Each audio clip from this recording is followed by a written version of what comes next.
guys, welcome back. நீங்க பார்த்துட்டு இருக்கிறது வாய்ஸ் ஓவர் தமிழ். நான் உங்கள் புவி. அதிகமா கமெண்ட்ல கேட்கப்பட்ட ஒரு சி டிராமா தான் கொண்டு வந்திருக்கோம். இப்போ வாங்க டிராமாக்குள்ள போகலாம்.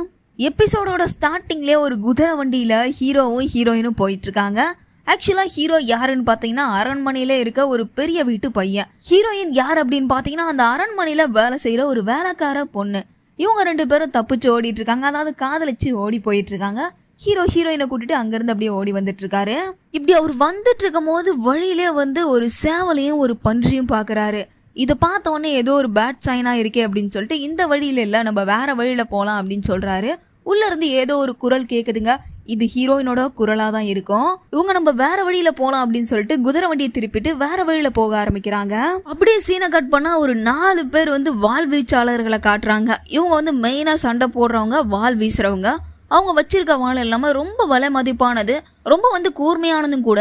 இதை வச்சுட்டு அவங்க 4 பேரும் அப்படியே பேசிட்டு இருக்காங்கப்பா. என் வாள் ரொம்ப கூர்மையானது, நம்ம வாளை விட கூர்மையான வாள் எங்கேயுமே இல்லை அப்படின்னு பேசிட்டு இருக்காங்க. அதே சமயம் இன்னொருத்தவரை பத்தியும் பேசுறாங்க. அவர் பேர் என்ன அப்படின்னு பாத்தீங்கன்னா யாங். அவர் தான் மெயின் கேரக்டர் அப்படின்னு சொல்லலாம். அவருடைய வாளை பத்தி பேசுறாங்க. அவர் வாள் ரொம்ப கூர்மையானதாமே, அவர் வாளை மிஞ்சறதுக்கு இந்த உலகத்துல வேற வாளே இல்லையாமே அப்படின்னு பேசிட்டு இருக்காங்க. இப்ப இவங்க பேசிட்டு இருக்கிறது தூரத்துல இருந்து ஒருத்தர் கேட்டுட்டே இருக்காரு. அவங்க வாள் கூர்மையானதுன்னு சொல்லியிருப்பாங்க இல்லையா. அவர் என்ன சொல்றாருன்னா, உங்க வாளை விட என் வாள் ரொம்ப கூர்மையானது பாக்குறீங்களா அப்படின்னு சொல்லிட்டு ஒரு வாளை உள்ள இருந்து எடுக்கிறாரு. அது பாத்தீங்கன்னா ரொம்ப பழமையானதா இருக்கு, துருப்பிடிச்சு போயிருக்கு. அதை பார்த்த உடனே உங்களால நம்ப முடியல. என்னடா இதுவா கூர்மையா இருக்கு, இதை பாக்குறதுக்கே துருப்பிடிச்சு போயிருக்கே அப்படின்னு சொல்றாரு. அதுக்கு அவர் என்ன பண்றாருன்னா, கண்ணால் பார்ப்பதும் போய் காதால் கேட்பதும் போயின்னு சொல்லுவாங்க இல்லையா. அந்த மாதிரி என் வாளை பார்த்தா உங்களுக்கு தெரியாது, ஒரு டைம் கத்தி சண்டை போட்டு பாருங்க அப்பதான் தெரியும்னு சொல்றாரு. இப்போ இந்த 4 பேர் கொண்ட கேங் இருக்காங்க இல்லையா, அவங்க அவரு கூட கத்தி சண்டை போடுறாங்க. இப்படி போட்ட உடனே அந்த பழமையான வாள் இருக்கு இல்லையா, அந்த வாளை வச்சு இவரோட புதுமையான வாளை வெட்டிடுறாரு. அதை பார்த்த உடனே இவருக்கு செம்ம ஆச்சரியமாயிருது. எப்படி இது நடந்தது, என்னோடது புது வாள் தானே அப்படின்னு சொல்லும் போது, ஒன்றும் கவலைப்படாத, உன் வாள் உடஞ்சு போச்சு இல்லையா, ஏன் வாளை நீ கம்மி காசு கொடுத்து வாங்கிக்கோ அப்படின்னு சொல்லிட்டு கொஞ்சம் கம்மியான காசை வாங்கிட்டு அந்த வாளை அவர்கிட்ட வித்துடுறாரு. இன்னொரு திசையில ஹீரோவும் ஹீரோயினும் வண்டியை திருப்பிட்டு போயிருப்பாங்க இல்லையா, அந்த திசையிலயும் அதே பன்றி நிக்குதுங்க. இதை பார்த்த உடனே ஏதோ ஒரு கெட்ட சகுனம் அப்படின்னு வண்டியை நிறுத்துறாரு. இப்ப 6 பேர் கொண்ட கும்பல் அப்படியே பறந்துட்டு வராங்க. இவங்க எங்க இருந்து வந்திருக்காங்க அப்படின்னு பாத்தீங்கன்னா அரண்மனையில இருந்து தான் வந்திருக்காங்க. ஏன்னா ஹீரோ அரண்மனையை சேர்ந்தவர். அந்த அரண்மனையில வேலை செய்யற பொண்ணு கூட்டிட்டு அங்கிருந்து வந்ததுனால, இவங்க அரண்மனையில இருந்து உத்தரவிட்டதுனால இவங்களை அடிச்சு கொள்றதுக்காக இங்க வந்திருக்காங்க. வந்தவங்களுக்கு வணக்கம் சொல்லிட்டு ஹீரோ என்ன பண்றாரு, அவங்க கிட்ட சமாதானம் பேச ட்ரை பண்றாரு. அவங்கள காம்ப்ரமைஸ் ஆகி எனக்கு கொஞ்சம் பணம் கொடு, நான் உன்னை உயிரோட விடுறேன் அப்படின்ற மாதிரி சொல்றாங்க. நான் எதுவுமே கொண்டு வரல, குதிரை வண்டியை மட்டும் தான் கொண்டு வந்திருக்கேன், என்கிட்ட எந்த நாணயமும் இல்ல, எந்த பணமும் இல்லைன்னு சொல்லும் போது அப்படியே இவங்க 2 பேருக்கும் வாக்குவாதம் அதிகமாகி அது கை கலப்பா ஆகுது. அப்படியே எல்லாரும் சண்டை போட்டுக்க ஆரம்பிக்கிறாங்க. எல்லாரும் என்ன பண்றாங்க அப்படின்னு பாத்தீங்கன்னா அந்த குதிரை வண்டியை உடைக்கிறாங்க. இப்போ உள்ள இருக்கிறது யார் அப்படின்னு காமிக்கிறாங்க. இவங்க தான் அந்த அரண்மனையில வேலை செய்யற பொண்ணுங்க. இவரை காதலிச்சு அங்கிருந்து கூட்டு வந்துருவா. இப்போ இந்த பொண்ணு பிரெக்னண்டா இருக்கா, வயிற்றுல குழந்தை இருக்கு. இந்த 6 பேர் சேர்ந்த கும்பல் யார் அப்படின்னு பாத்தீங்கன்னா அரண்மனையில வேலை செய்யறவங்க தான். யாராவது அடிச்சுட்டு வா கொன்னுட்டு வான்னு உத்தரவிட்டா இவங்க அதை பண்றதுக்காக வந்துருவாங்க. உங்களுக்கு ஒரு அடமொழி இருக்கு, அதுல 7 ராசிக்காரர்கள் அப்படின்னு சொல்லுவாங்க. சேவல், பன்றி, குரங்கு போன்ற நிறைய அடமொழிகளை வச்சு இவங்களை குறிப்பிடுவாங்க. இதுல இப்ப வந்திருக்க கும்பல் யாராரு அப்படின்னு பாத்தீங்கன்னா சேவலும் பன்றியும். அதாவது சேவல் பன்றியை சேர்ந்த 2 குழு மட்டும் தான் இந்த இடத்துல சண்டை போட்டுட்டு இருக்கு. உள்ள இருந்த ஹீரோயின் ஒருத்தவனை தூக்கி போட்டு அடிச்சிருவா. அப்படி அடிச்ச உடனே எல்லாரும் பயந்துட்டு அங்கிருந்து ஓடிடுறாங்க. அதாவது அந்த 7 ராசிக்காரர்களும் அங்கிருந்து ஓடி போறாங்க. எங்க போறாங்க அப்படின்னா அரண்மனைக்கு போயிட்டு இந்த மாதிரி அவங்க இங்க இருக்காங்க அப்படின்னு தகவல் கொடுக்கறதுக்காக தான் போவாங்க. ஹீரோ கிட்ட போயிட்டு உனக்கு ஏதாவது பிரச்சனையா அப்படின்னு கேட்கும் போது, என்னன்னு தெரியல, எனக்கு பிரசவ வலி வந்துருச்சுன்னு நினைக்கிறேன், இந்த மலையை ஒட்டி ஓரமான ஒரு பாதுகாப்பான இடத்துக்கு போகலாம் அப்படின்னு சொல்லிட்டு 2 பேரும் ஒரு பாதுகாப்பான இடத்துக்கு போறாங்க.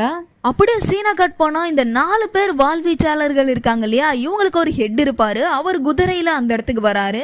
இப்படி வந்த உடனே அந்த 4 பேர் என்ன பண்றாங்க, இந்த வாளை பாத்தீங்களா, இது ரொம்ப விலை மதிப்பானது, இது ரொம்ப துல்லியமாவும் இருக்கு அப்படின்னு சொல்லிட்டு அந்த வாள் எடுத்து காட்டுறாங்க. அது ரொம்ப பழமையா இருக்கு, அதை பார்த்த உடனே இது எப்படி வெட்டும் அப்படின்றாங்க.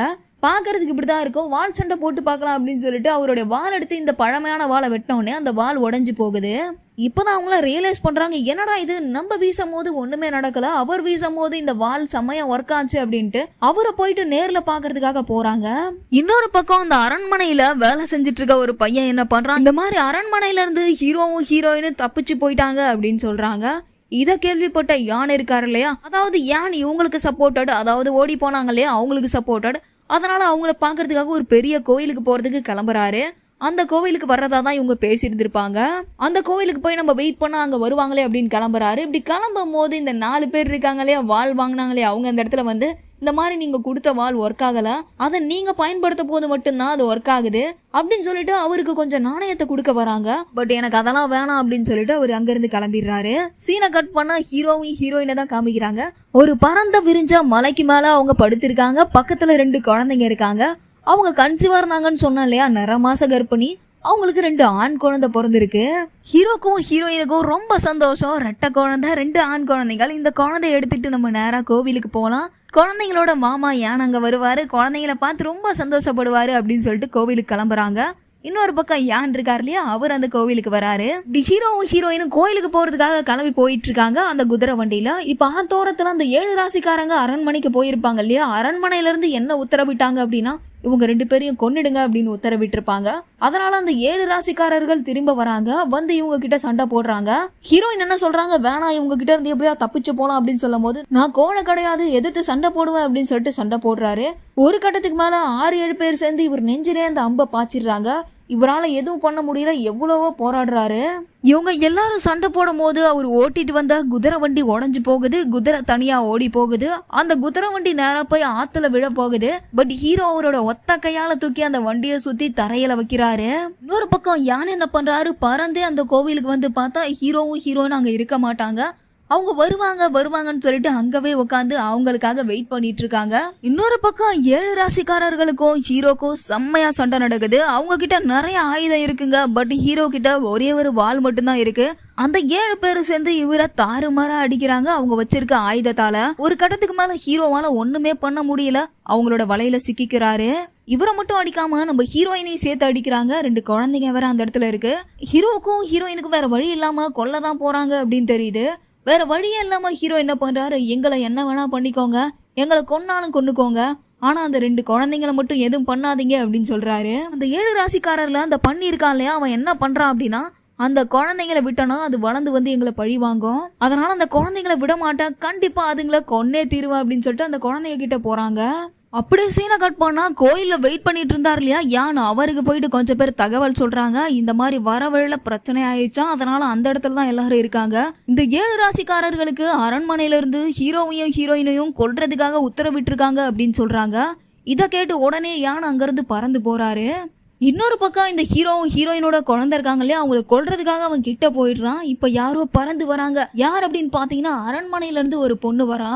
இவ யார் அப்படின்னா அரண்மனையோட வர்க்கத்தை சேர்ந்தவதான். இவ வந்ததும் 7 ராசிக்காரர்கள் என்ன பண்றாங்கன்னா அவளுக்கு வணக்கம் இட்டு, நீங்க உத்தரவிட்டதுனாலதான் நாங்க இவங்களை கொல்ல வந்தோம் அப்படின்னு சொல்லும் போது, இவங்களை பிடிச்சிட்டு வரதான் சொன்னோம், ஆனா நீங்க அவங்கள கொல்ற அளவுக்கு போயிட்டீங்க, அதனால ரொம்ப இறக்கல்லாதவங்களா இருக்கீங்க, உங்களை மாதிரி ஆட்கள் அரண்மனைக்கு தேவையே இல்லை அப்படின்னு சொல்றாங்க. சொன்னதும் கோவமானவங்க என்ன பண்றாங்க, இவங்களை எதிர்த்து சண்டை போட வராங்க. பட் இந்த பொண்ணு என்ன பண்றா, ஒரு அடியில எல்லாரையும் க்ளோஸ் பண்ணிடுறான்.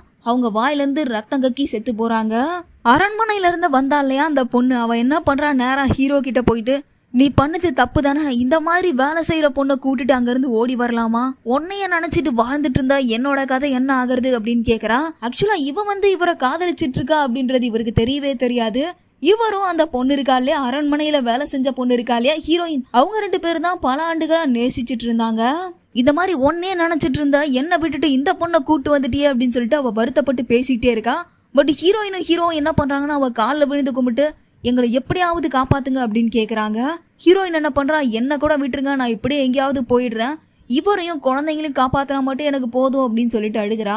அரண்மனையில இருந்து வந்த பொண்ணும் எப்படியாவது உங்களை காப்பாற்றணும் அப்படின்னு யோசிச்சுட்டே இருக்கும் போது இப்ப அரண்மனையில இருந்து இன்னொருத்தவங்க வராங்க. உங்க யார் அப்படின்னு பாத்தீங்கன்னா அரண்மனையோட ஹெட் தான். அதாவது அரண்மனையில ஒருத்தவங்க உத்தரவிட்டா எல்லாரும் செய்யறதுக்கு துணிவாங்க இல்லையா, அந்த மாதிரி ஒரு பெண்மணி இவங்க. கிட்டத்தட்ட ராஜமாதா அப்படின்னு சொல்லிடலாம். ராஜமாதா உத்தரவிட்டா எல்லாருமே செய்வாங்க இல்லையா, அந்த மாதிரி இவ இங்க வந்ததும் நீங்க பொழைக்கிறதுக்கு வாய்ப்பே இல்ல, அரண்மனைக்கே பெரிய துரோகத்தை செஞ்சுட்டீங்க, அதனால நீங்க இப்பவே இறந்து போகணும் அப்படின்னு உத்தரவிடுறாங்க. இப்படி உத்தரவிட்ட உடனே ஹீரோயின் என்ன பண்றா, நடக்க முடியாம எழுந்து போய் ஹீரோவையும் பார்த்துட்டு அப்படியே அந்த குழந்தைங்களை போய் பார்த்துட்டு அங்க இருக்க ஒரு கத்தி எடுத்து அவளோட நெஞ்சில அவளையே குத்திக்கிறா.